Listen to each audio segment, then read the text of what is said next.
Hey, I'm Ashley. I'm going to be portraying a respiratory therapist in the skit we're about to perform for you. And my name is Ashley, and I'll be portraying the patient in the situation. My name is Ethan, and I'll also be a respiratory therapist. So in this assignment, we looked further into the code of ethics and ethical dilemmas that we face in a respiratory care profession. A code of ethics is a set of rules about good and bad behavior and is an essential part of any self-regulating profession, including respiratory care. The AARC has defined and outlined our code of ethics to include demonstrating behavior that reflects integrity, supports subjectivity, and fosters trust in the profession and its professionals, actively maintain and continually improve their professional competence, and represent accurately. Seek educational opportunities to improve and maintain their professional competence and document their participation accurately. Perform only those procedures or functions in which they are individually competent and that are within the scope of accepted and reasonable practice. Respect and protect the legal and personal rights of patients they treat, including the right to informed consent and refusal of treatment. Divulge no confidential information regarding any patient or family unless disclosure is required for responsible performance of duty or required by law. Provide care without discrimination on any basis with respect for the rights and dignity of all individuals. Promote disease prevention and wellness. Refuse to participate in illegal or unethical acts and refuse to conceal illegal, unethical, or incompetent acts of others. Follow sound scientific procedures and ethical principles in research. Comply with state or federal laws that govern and relate to their practice.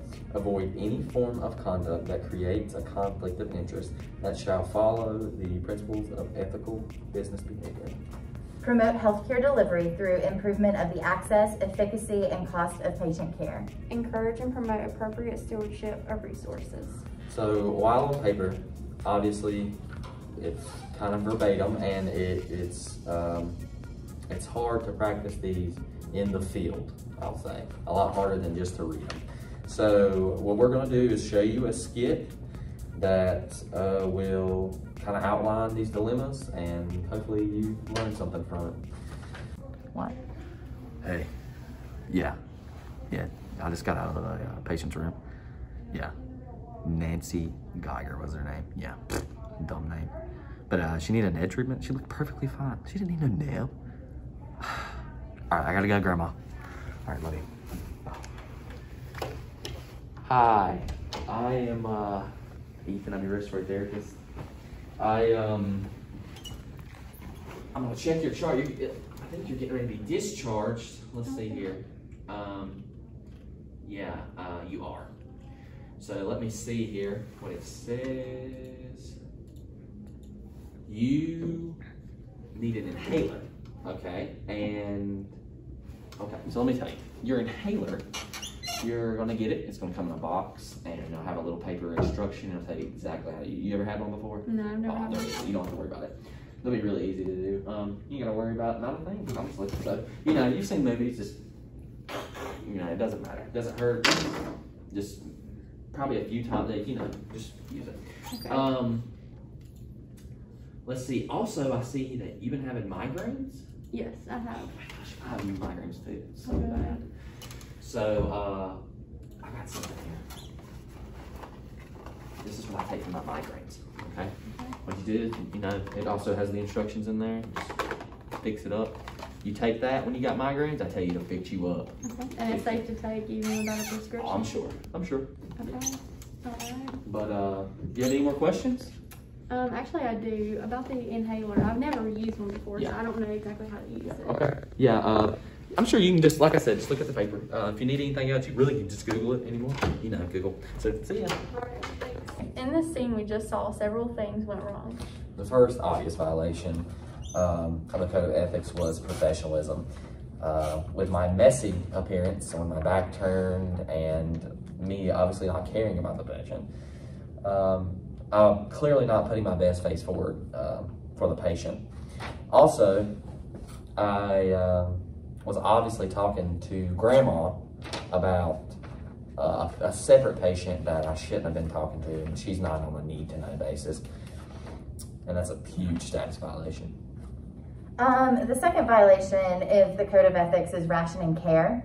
When Ethan was talking to his grandma, he mentioned that he was told by the prescribing doctor to give that patient a nebulizer treatment. but he had determined before he had even seen the patient that she was fine and did not need the approved treatment. And this is clearly an ethical violation, neglectful of the patient's proper care. The third violation of the Code of Ethics is a blatant disregard for the patient's right to informed consent because he did not review the appropriate use of medication, provide me with all of the best practice tools, a spacer, and refused to answer my questions about my treatment. Also, my knowledge and my treatment was hindered by his actions. Finally, the final ethical dilemma we witnessed was me offering medical advice outside of my scope, also administering a medication that I didn't have proper prescribing orders for. Now let's see how this interaction should have gone. Hello. Hey Ashley, how are you? I'm good, how are you? I'm good. I'm Ashley. I'm from respiratory. I'm going to be going over your inhaler with you. It looks like your doctor's ready to send you home with an inhaler. Okay.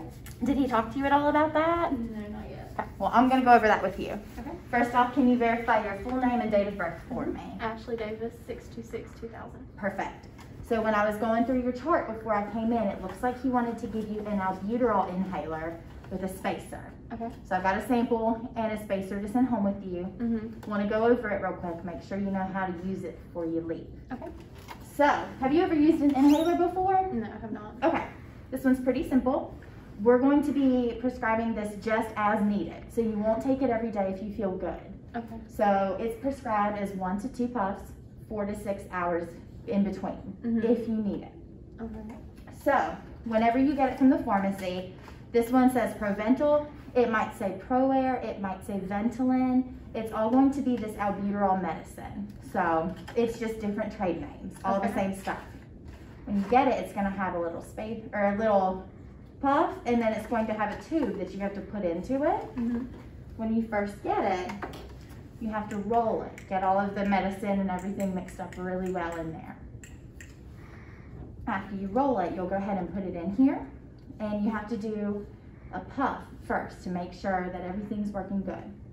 So you'll uncuff this mouthpiece and you'll do that puff. If you haven't used this for a while, you're gonna do that same thing. Okay. Now this spacer is just gonna make it a lot easier for you to use. You can see here on the back, there's a little hole on it. This mouthpiece is gonna go in this hole, just like that. Okay. From here, you're going to uncuff this. This is your mouthpiece. I don't want to touch it because your mouth's going to be on there. But you will put your mouth on here, and whenever you're ready to use it, you're going to exhale really well, put your mouth on here, and as you start to inhale, you'll puff. 1 puff at a time. Do a slow inhale. This will whistle if you're breathing too quickly. You're going to hold that medicine in your lungs for about 5 seconds and exhale. So since we prescribed this as up to 2 puffs at a time, if you feel like you need that second puff, just wait 1 minute, give yourself some normal breathing, then you'll do the same thing. You'll exhale, put your mouth on here, puff as you start to inhale. Okay.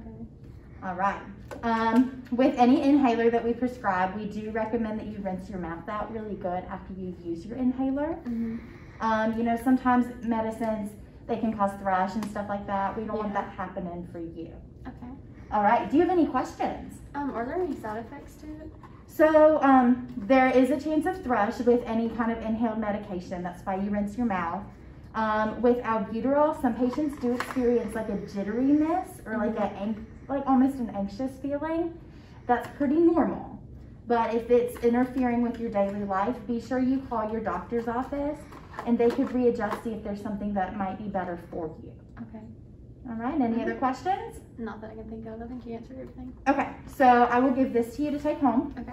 And then this is a sample for you to take until you pick up your medicine from the pharmacy. Okay. I believe I saw you use the CVS on Peters Creek, is that right? Yes, ma'am. Okay, so I'll make sure that albuterol is sent in for you there. Okay. If you have any questions, you can follow up with your primary care doctor, okay? All right, thank you. You're so welcome, you take care. Thank you. So in this video, we summarized the roles of ethical dilemmas and the importance of the code of ethics being upheld in our practice by demonstrating behavior that reflects integrity, supports objectivity, and fosters trust in the profession and its professionals.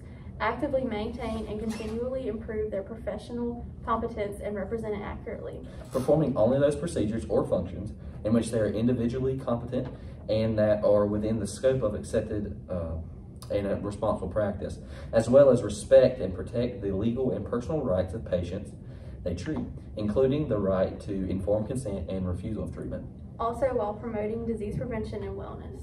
We outlined these factors by demonstrating proper hand hygiene, using 2 patient identifiers upon entering the room, thoroughly reviewing proper use of medications which were allocated properly, addressing any questions that the patient had while using veracity and addressing the side effects that this patient particularly had questions about. We hope this video helps you in your respiratory therapy endeavors going forward. Thank you.